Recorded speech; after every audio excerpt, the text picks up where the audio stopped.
ছড়িয়ে যাক কোরআনের শিক্ষা ঘরে ঘরে আমার এই আকাঙ্ক্ষা। الحمدلله رب العالمين والصلاة والسلام على سيد المرسلين أما بعد فأعوذ بالله من الشيطان الرجيم بسم الله الرحمن الرحيم الصلاة والسلام عليك يا رسول الله وعلى آلك وأصحابك يا حبيب الله الصلاة والسلام عليك يا نبي الله وعلى آلك وأصحابك يا نور الله মাদানী চ্যানেলের দর্শক অনুষ্ঠান কুরআনী সূরার পরিচিতি এতে আপনাদের স্বাগতম জানাচ্ছি, শুভেচ্ছা জানাচ্ছি।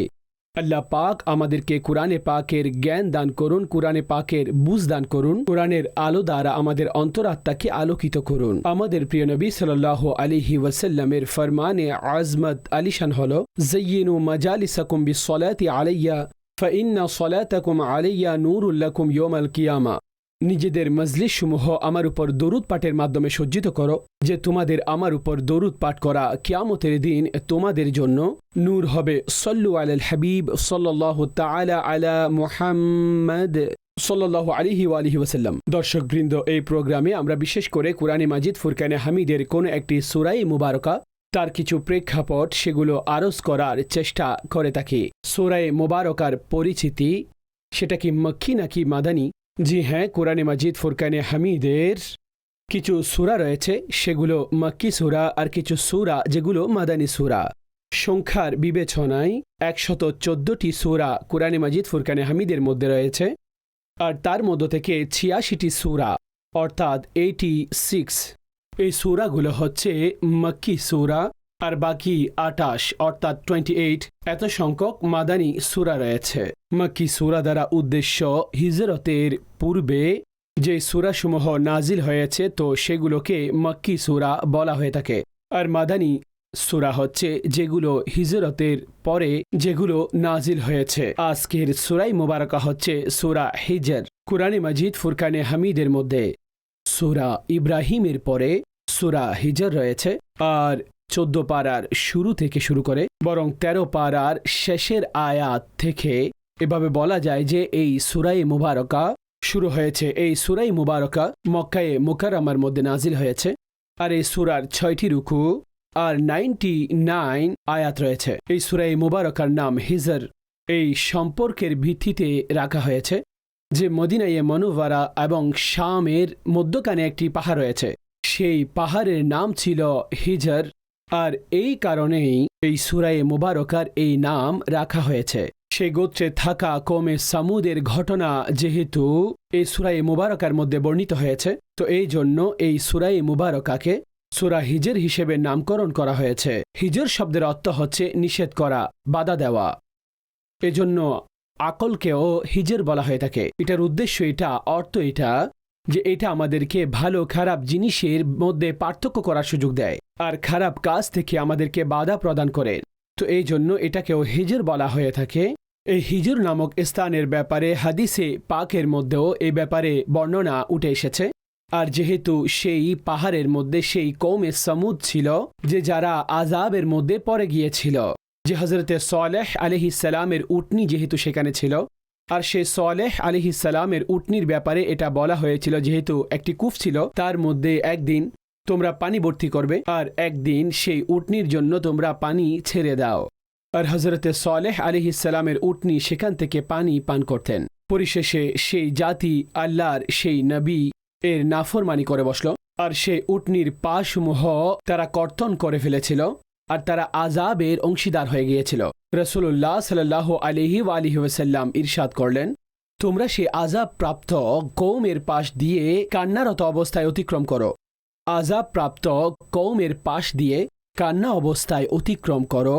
যদি তোমরা কান্না করতে না পারো তাহলে তার পাশ দিয়ে অতিক্রম করো না, যাতে এমনটা না হয় যে তোমাদের উপরও যেন সেই আযাব নিপতিত না হয়। আরেকটি রওয়ায়েতে রয়েছে, যখন হুজুর আলাইহিস সালাম সেদিক অতিক্রম করলেন, তখন হুজুর এটাই ইরশাদ করেছিলেন যে তোমরা যারা কুফরি করে নিজেদের উপর জুলুম করেছিল, সেই জুলুমকারী ব্যক্তিদের ঘরে কান্নারত অবস্থায় প্রবেশ করবে, যাতে তোমাদের উপর সে আযাব পতিত না হয় যেটা তাদের উপর পতিত হয়েছিল। অতঃপর হুজুর সাল্লাল্লাহু আলাইহি ওয়াসাল্লাম আপন চাদর দ্বারা মাথা আর চেহারা মুবারক এটা ঢেকে নিলেন। আর সেই সময় তিনি সাওয়ারির উপরে ছিলেন, অর্থাৎ সেই জায়গা অতিক্রম করার সময়। আর এই ব্যাপারে কুরআনে মাজিদ ফুরকানে হামিদের মধ্যেও শিক্ষা মজুদ রয়েছে, হাদিসে তৈয়বার মধ্যেও এই আলোচনা মজুদ রয়েছে যে যেখানে আল্লাহ রব্বুল আলামিনের আযাব নাযিল হয়েছে আর যেটি আযাবের জায়গা, তার পাশ দিয়ে অতিক্রম করো না, সেখানে যেও না, সেখানে অবস্থান করো না। আর সেখানে যেতে হলেও কান্নারত অবস্থায়, আল্লাহর কাছে পানাহ চাওয়া অবস্থায় সেই জায়গা দিয়ে অতিক্রম করবে। বরং হুজুর আলাইহিসসালামের শিক্ষা হচ্ছে একেবারে দ্রুততার সাথে তিনি কাফেলা সেদিক দিয়ে অতিক্রম করিয়ে নিতেন। আর দ্রুততার সাথে সেখানে অতিক্রম করার জন্য সাহাবায়ে কেরাম আলাইহিম রিদওয়ানকে তিনি ইরশাদ করতেন। সূরা হিজরের মূল আলোচনার দিকে আমরা অগ্রসর হই।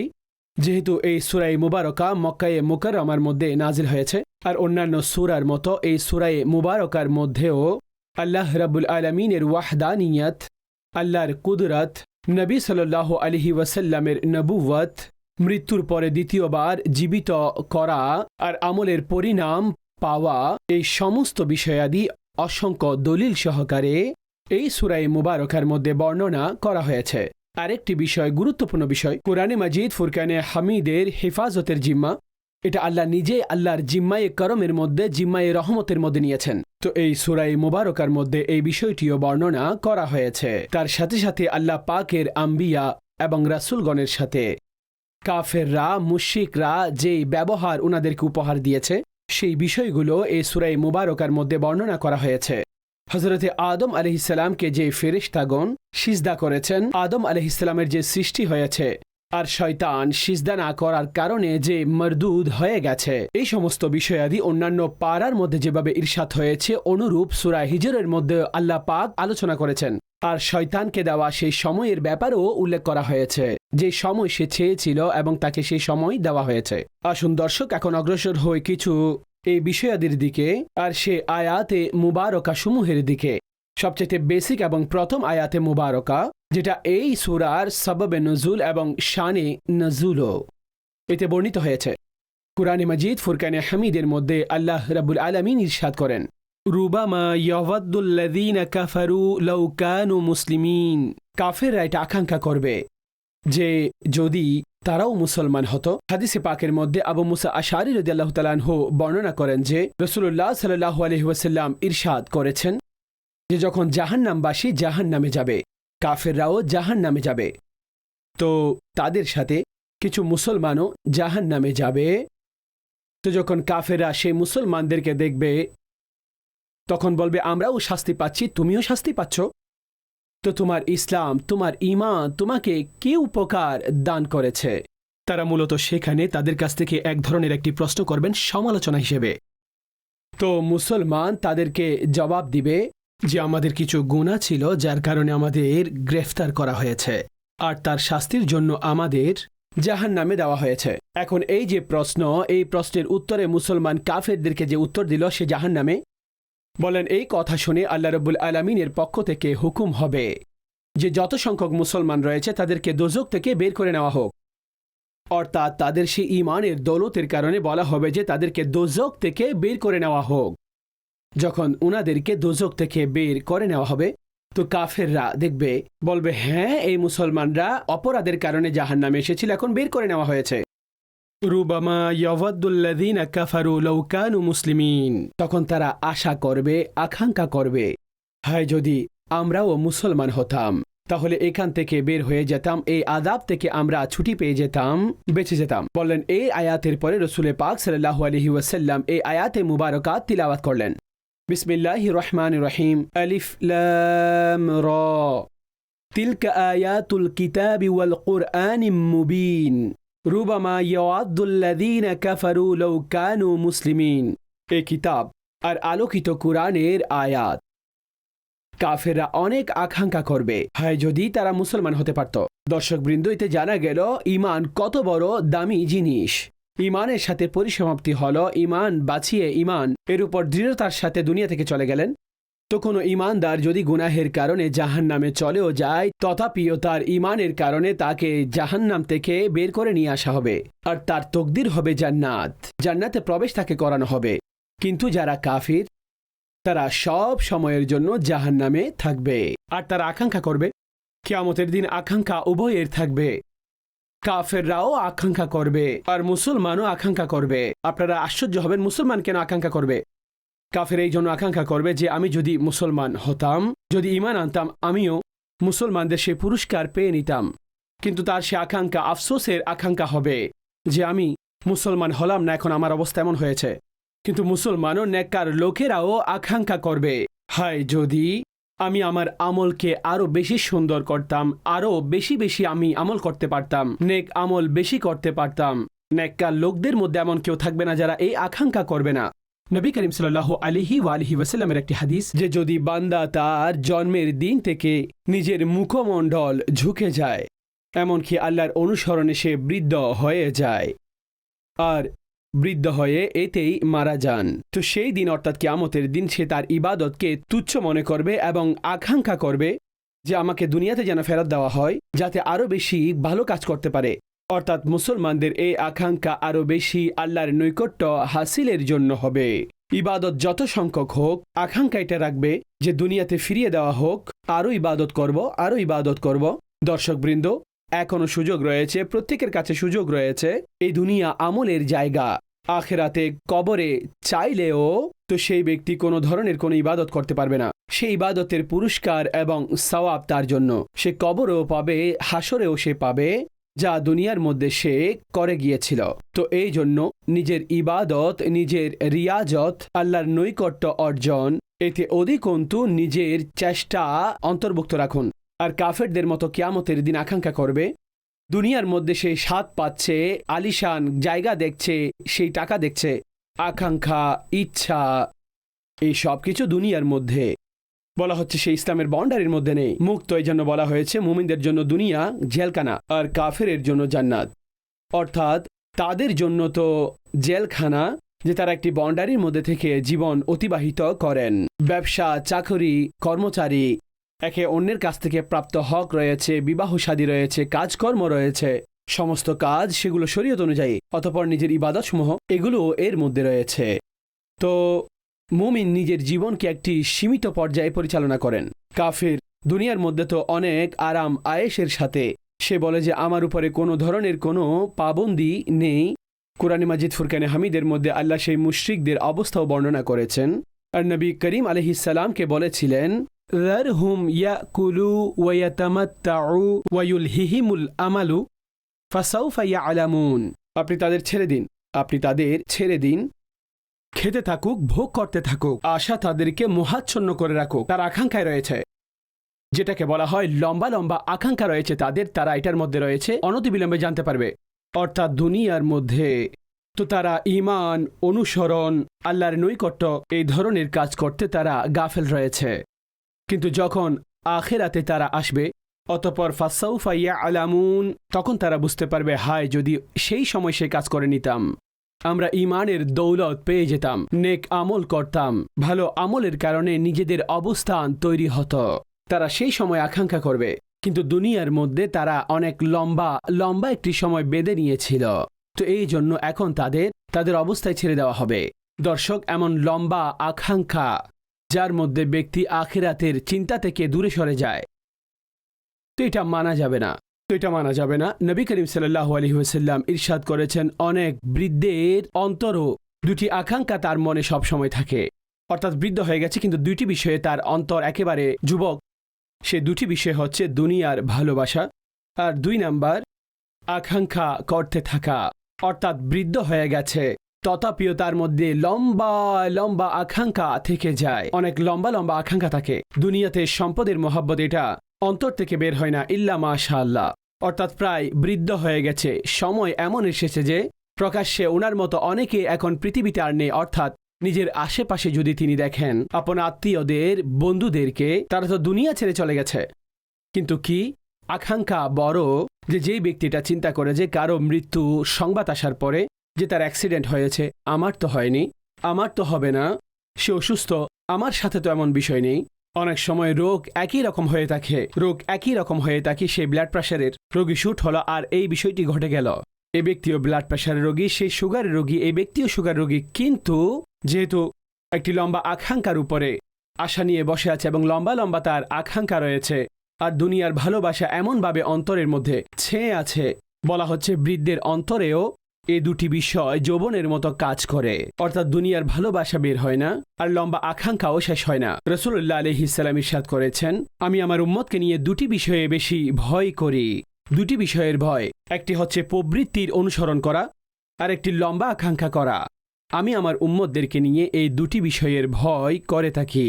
আর একটি হাদিস ইরশাদ করা হয়েছে, সাহাবায়ে কেরাম আলাইহিম রিদওয়ানের কাছে বর্ণনা করতে গিয়ে রাসূল পাক আলাইহিস সালাম বলেছেন, আল্লাহর কসম, আমি তোমাদের দারিদ্রতা নিয়ে কোনো ভয় করি না, যে তোমরা দারিদ্রতার কারণে অভাবী হয়ে যাবে, গরিব হয়ে যাবে।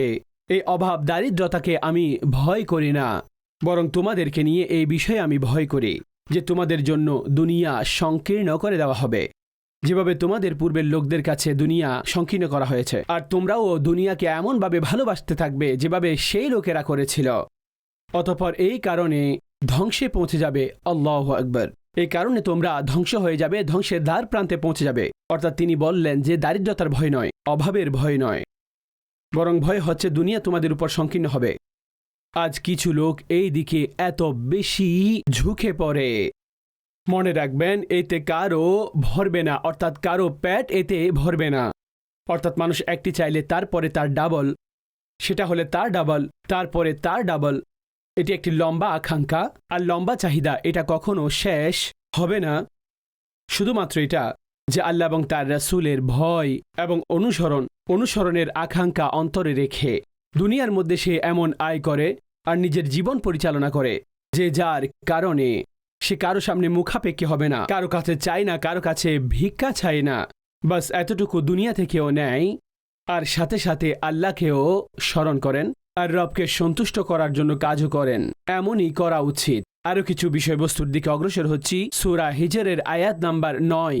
কুরআনে পাক সংরক্ষণের দায়িত্ব আল্লাহ তাআলার অনুগ্রহের মধ্যে রয়েছে। সুবহানাল্লাহ। অর্থাৎ এই সংরক্ষণ আল্লাহ নিজের জিম্মায় রেখেছেন। ইন্না নাহনু নাযালনা যিকরা ওয়া ইন্না লাহু লাহাফিজুন। নিঃসন্দেহে আমি নাজিল করেছি এই কুরআন, আর নিঃসন্দেহে আমি নিজে এর সংরক্ষণকারী। ইন্না নাহনু নাযালনা যিকরা ওয়া ইন্না, এটা নিজেই একটি তাকিদ, ওয়া ইন্না লাহু লাহাফিজুন। লামে তাকিদ এখানেও বর্ণনা করা হয়েছে, বারবার এই তাকিদ উত্থাপন করা হয়েছে যে আমি নাজিল করেছি, এটার সংরক্ষণও আমি করব। এটা সেই কুরআনে মাজিদ যেটা একক কিতাব, যার সংরক্ষণের দায়িত্ব আল্লাহ আপন জিম্মার মধ্যে নিয়েছেন, যার সংরক্ষণ আল্লাহ আপন জিম্মার মধ্যে নিয়েছেন। আর সমস্ত সৃষ্টি, মানুষ, জিন, যে কেউ হোক না কেন, তারা সবাই মিলে যদি কিছু করতে চায়, একটি হরফেরও তারা পরিবর্তন করতে পারবে না, কোনো শব্দের পরিবর্তন করতে পারবে না। আর আল্লাহ এটা এভাবে সংরক্ষণের দায়িত্ব নিয়েছেন। তো কুরআনের এটা শান না, এটার অনুরূপ কোনো কিতাব কেউ আনতে পেরেছে, একটি সূরাও বানাতে পারেনি, একটি আয়াতও বানাতে পারেনি। আর না এমন যে এর মধ্যে কোনো ধরনের কোনো পরিবর্তন করতে পেরেছে। ইতিহাস সাক্ষী যে যখনই কেউ এমন কোনো কাজ করেছে, এতে কোনো পরিবর্তন করার চেষ্টা করেছে, তো সে কোনো অবস্থায় সফলকাম হয়নি। অনেক ঘটনা সংঘটিত হয়েছে যে ইচ্ছাকৃত মানুষ করতে চেয়েছিল। আর এটার উদ্দেশ্য কি দর্শকবৃন্দ? এই কিতাব সংরক্ষিত রয়েছে। উদ্দেশ্য হচ্ছে যদি কেউ ছাপিয়েও নিয়ে আসে, উল্টা ছাপিয়ে দেয়, 21 পারাকে আগে নিয়ে আসে, 9 পারা পরবর্তীতে লাগিয়ে দেয়, এই পারা এদিকে লাগিয়ে দিল, 8 পারা পরে লাগিয়ে দিল, তো এটাকে উম্মত কবুলই করবে না। উদ্দেশ্য এটা নয়, বরং উদ্দেশ্য হচ্ছে কেউ এসে এটা বলল যে এটা পরিবর্তন আমি করে দিয়েছি, দেখো এটা দেখে নাও। তো এটা পরিবর্তন নয়, এটা মুসলমান কবুলই করবে না। কারণ মুসলমানদের বাচ্চাদের অন্তরে আল্লাহ পাক কুরআনে পাক ঢেলে দিয়েছেন। সুবহানাল্লাহ। হাফিজে কুরআন রয়েছে এই উম্মতের মধ্যে, আর এটা বৈশিষ্ট্য এই উম্মতে মুস্তাফা সাল্লাল্লাহু আলাইহি ওয়াসাল্লামের। মামুনুর রশিদের কাছে একজন ব্যক্তি আসলো, অনেক সুন্দর কথা বলতে পারেন তিনি, শানদার আলোচনা করেন তিনি। তো মামুনুর রশিদ বললেন যে তুমি মুসলমান কেন হচ্ছ না, ইসলামের দাওয়াত দিলেন। তো সেই সময় অস্বীকার করে বসল। আচ্ছা, এই ব্যক্তি 1 বছর পরে আসলো আর মুসলমানও হয়ে গেল, এবং ফিকার মধ্যে অনেক সুন্দর আলোচনা তিনি করতে লাগলো। মামুনুর রশিদ বললেন যে তোমার কি হয়ে গেছে যে তুমি প্রথমে এসেছিলে, অস্বীকার করেছিলে, এখন তুমি? সে বলল যে আমি আসলে সমস্ত মাযহাবকে কিছুটা পরীক্ষা করতে চেয়েছি, তো আমি তাওরাতকে গ্রহণ করলাম, আর এই তাওরাতের আমি 3টি কপি লিখলাম। আর তার মধ্যে কম বেশি করে দিয়েছে, কিছু আগে কিছু পেছনে কিছু বের করে দিয়েছে। আর এগুলো আমি তাদের ইবাদত গাহের মধ্যে নিয়ে গেলাম যে আমি কপি তৈরি করেছি, তো কেউ কিনতে পারেন। তো আমার কাছ থেকে তারা কিনে নিল। সেই জমানায় লোকেরা এভাবে লিখে তারপরে বিক্রি করত, আর মানুষ কিনেও নিল। বললেন যে আমি ইঞ্জিলকে তৈরি করলাম আর এইভাবে তার মধ্যে পরিবর্তন করলাম আগে পিছে করে। আমি তাদের কাছে গেলে তারাও আমার কাছ থেকে কিনে নিল। অতঃপর আমি এই অবাধ্যতা আমি কালামে পাক কুরআনে মাজিদের ব্যাপারেও করেছি, যে আমি পরিবর্তন করে সেটা লিখেছি। আর আমি মুসলমানদের বাজারে চলে গেলাম আর আমি তাদের সামনে এই কপি রাখলাম। তো সাধারণ মুসলমানও আমার সেই ভুলগুলো ধরতে লাগল। তাদের জানা হয়ে গেল যে এর মধ্যে কি পরিবর্তন করা হয়েছে, পরিবর্তন এখানে করা হয়েছে। তারা ক্রয় করতে অস্বীকার করে বসল। তো আমি বুঝে গেলাম যে কিতাব যেটা সংরক্ষণ করা হয়েছে আর আল্লাহ সেটা সংরক্ষণ করেছেন, সেই ধর্মও সত্য, সেই ইসলামও সত্য। এই জন্য আমি দিন ইসলামকে কবুল করে নিলাম। তো আলোচনার উদ্দেশ্য হচ্ছে, কেউ যদি কোরআনে পাকের মধ্যে মাযআল্লাহ পরিবর্তন করতে চায়, মুসলমান সেটা কবুল করবেন না। আপনারা দেখুন আল্লাহ কিভাবে তা সংরক্ষণের মাধ্যম বানিয়ে দিলেন। বাচ্চারাও তাদের সিনার মধ্যে সেই কোরআনে পাক একটি জবর যেন তারা পরিবর্তন হতে দেয় না। তারাবির মধ্যে এটা সাধারণভাবে দেখা হয়ে থাকে, মানুষও দেখেন শুনেন। ছোট ছোট বাচ্চারা ভুলগুলো ধরিয়ে দেয়, লুকমা দিতে থাকে। কিভাবে তাদের অন্তরের মধ্যে এটা সংরক্ষিত রয়েছে। আর আলহামদুলিল্লাহ মুসলমানদের এই আধিক্যতা এটা সব সময় থাকবে যে কেউ যদি কোরআনে পাকের ব্যাপারে সামান্য পরিমাণও ভুল ত্রুটি করে থাকে, তারা তাদের এই অবাধ্যতাকেও কবুল করবে না আর তার ভুলসমূহ তাকে বলবে। এই কোরআনে পাক এইভাবে এটা সংরক্ষিত, আর এটা সংরক্ষিত থাকবে যে আল্লাহ এটা সংরক্ষণের দায়িত্ব আপন অনুগ্রহের জিম্মায় নিয়েছেন। আল্লাহ পাক আমাদের সকলকে কোরআনে পাকের নূর, কোরআনের অনুধাবন দান করুন। নূরে কোরআন দ্বারা আমাদের অন্তরাত্মাকে আলোকিত করুন। সূরা হিজরের কিছু বিষয়বস্তুর উপরে আলোচনা করা হয়েছে। পরবর্তীতে ইনশাআল্লাহ আরও বেশি অন্যান্য বিষয়ের উপরে কিছুটা আলোচনা করব। আল্লাহ পাক আমলের তৌফিক দান করুন। আমিন বিজাহিন নবিল আমিন সাল্লাল্লাহু আলাইহি ওয়া আলিহি ওয়াসাল্লাম।